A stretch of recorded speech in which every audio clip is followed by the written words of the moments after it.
Hello students, तो education world channel पर आप सभी का स्वागत है।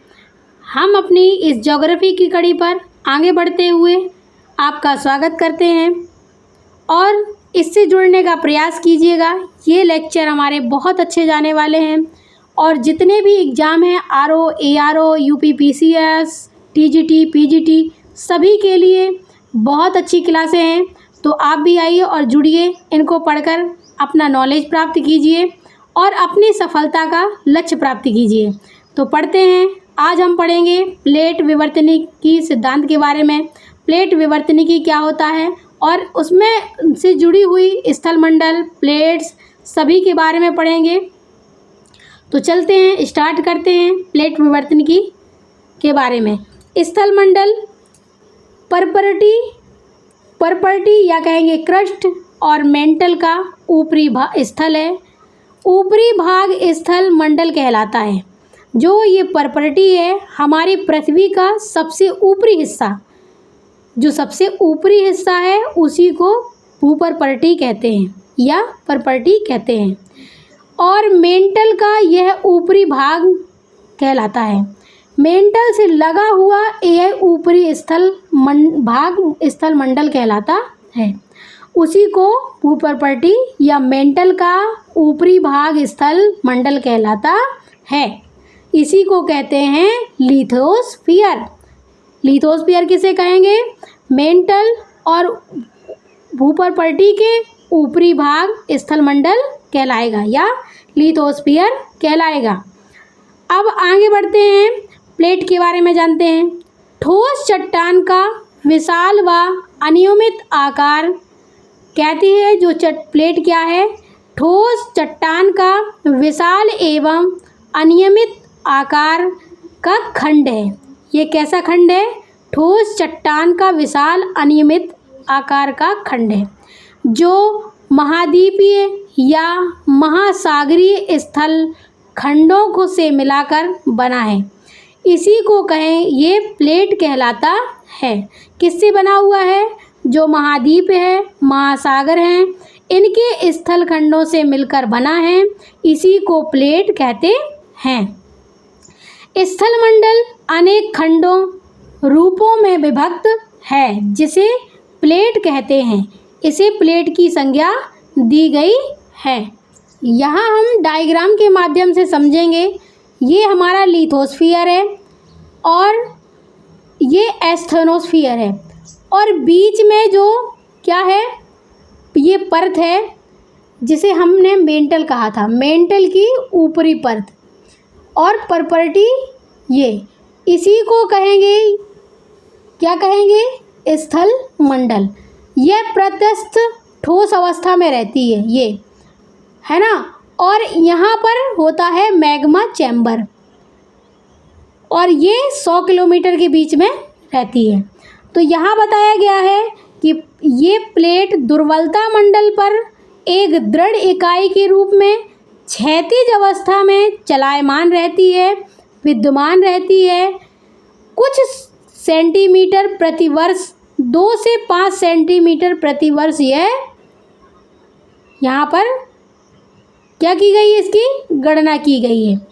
तो ये एक प्लेट है जो दुर्बलता मंडल पर एक दृढ़ इकाई के रूप में विद्यमान है। क्षैतिज अवस्था में यह हमेशा चलायमान रहती है। सबसे पहले प्लेट शब्द किसने दिया? तो किसने दिया सबसे पहले प्लेट शब्द? तुजू विल्सन ने। तुजू विल्सन ने सबसे पहले प्लेट शब्द दिया था। प्लेट जिसे टेक्टोनिक कहा गया, प्लेट विवर्तनिकी सबसे पहले दिया डब्ल्यू.जे. मॉर्गन ने।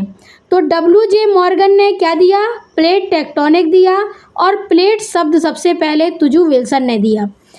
प्लेटें मुख्यतः 3 प्रकार की होती हैं जिनके बारे में हम अध्ययन करेंगे।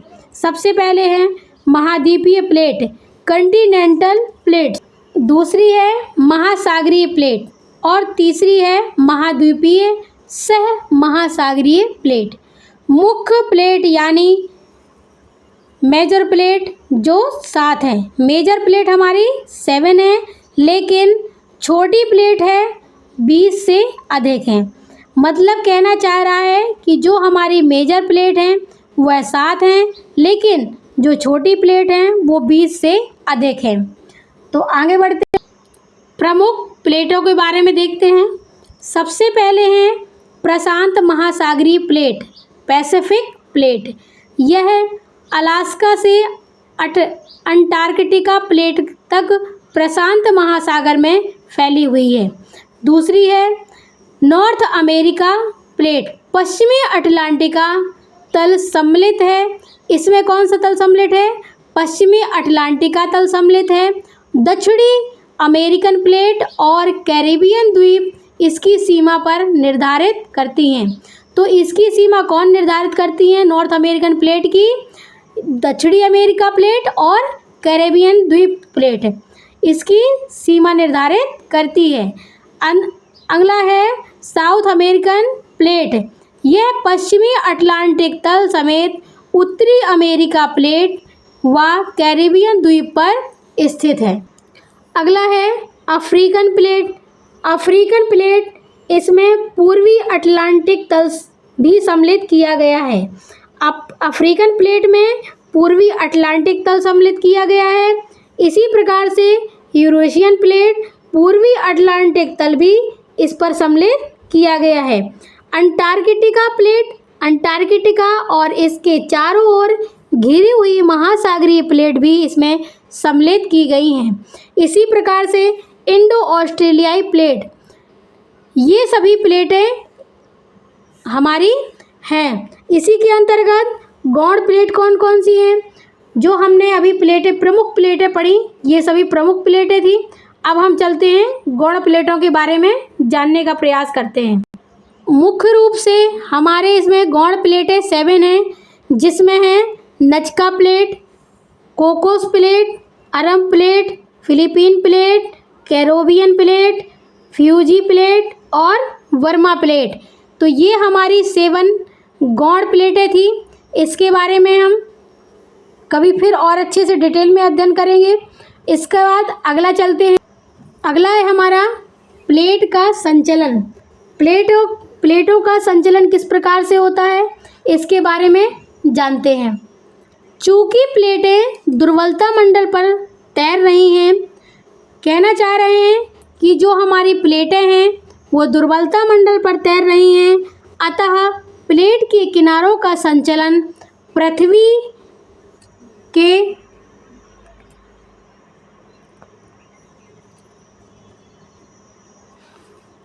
प्लेटों के किनारों का संचलन पृथ्वी के भूदृश्य में महत्वपूर्ण परिवर्तन लाता है। कहना चाह रहा है कि चूंकि जो हमारी प्लेटें हैं वो दुर्बलता मंडल पर तैर रही हैं, अतः प्लेटों के किनारों का संचलन, जब ये दुर्बलता मंडल पर तैर रही हैं तो इनके किनारों का संचलन पृथ्वी के भूदृश्य में, पृथ्वी के भूमंडल पर, भूपटल पर महत्वपूर्ण परिवर्तन लाता है।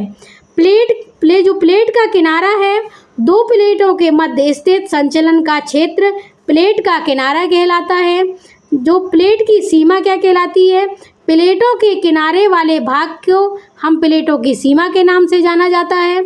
यहाँ पर हमने एक डायग्राम दिया गया है। यहाँ पर हमने डायग्राम दिया गया है कि किस प्रकार से प्लेट का किनारा बनता है और किस प्रकार से प्लेट की सीमा कहलाती है, कौन सी। तो जो हमारा ये है, ये प्लेट का किनारा है और ये बनी हुई है दंताकार की, ये हमारी प्लेट की सीमा है और ये हमारी प्लेट हो गई।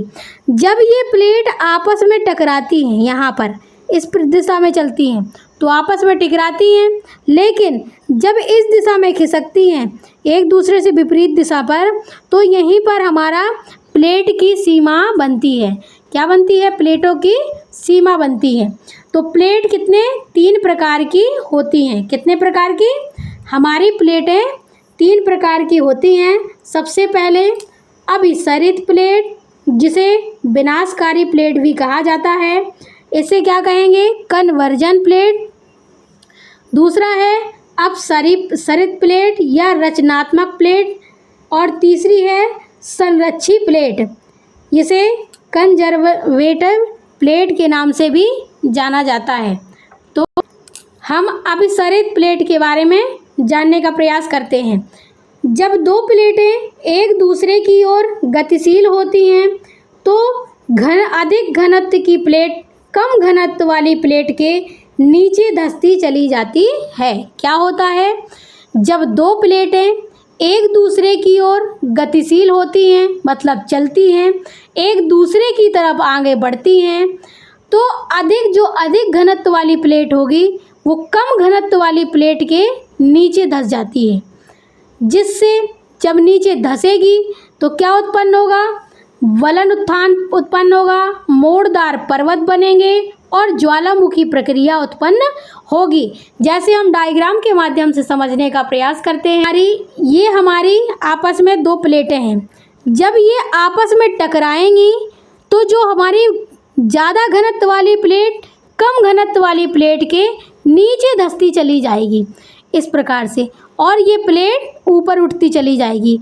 जैसे ये ऊपर पे उठेगी, ये लिथोस्फीयर है, यहाँ पर ऐसे उठेगी, कम घनत्व वाली प्लेट ऊपर हो जाएगी और अधिक घनत्व वाली प्लेट नीचे धंसती चली जाएगी, तो वलन उत्थान वाले पर्वत, मोड़दार पर्वतों का निर्माण होगा और ज्वालामुखी प्रक्रिया उत्पन्न होने की संभावना अधिक बढ़ जाती है।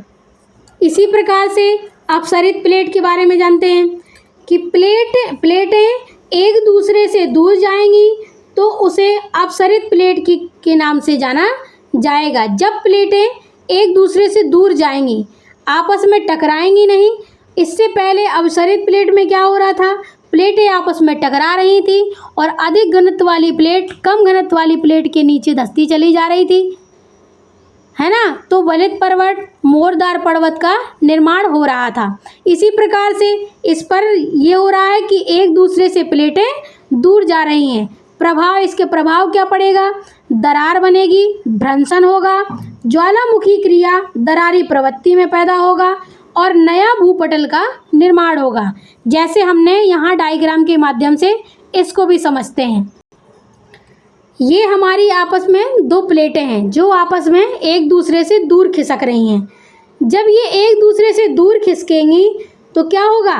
दरार पड़ेगी, ज्वालामुखी प्रक्रिया उत्पन्न होना प्रारंभ हो जाएगी, है ना। इसी प्रकार से तीसरी है संरक्षी प्लेट। संरक्षी प्लेट, जब प्लेटें एक दूसरे के अगल बगल गति करती हैं, आपस में नहीं टकराती, एक दूसरे से नहीं दूर नहीं भागती, क्या करती हैं? अगल बगल गति करती हैं, तो हमारा रूपांतरण भ्रंश का निर्माण होता है और भूकंप आता है। इसी प्रक्रिया में जब आपस में बराबर से प्लेटें टकराएंगी, यहाँ डायग्राम में भी दिखाया गया है कि जब प्लेटें बराबर से गति कर रही हैं तो रगड़न पैदा होगी, आपस में भूकंप की स्थिति उत्पन्न हो जाएगी ऐसे में, और भ्रंशन का निर्माण हो जाएगा।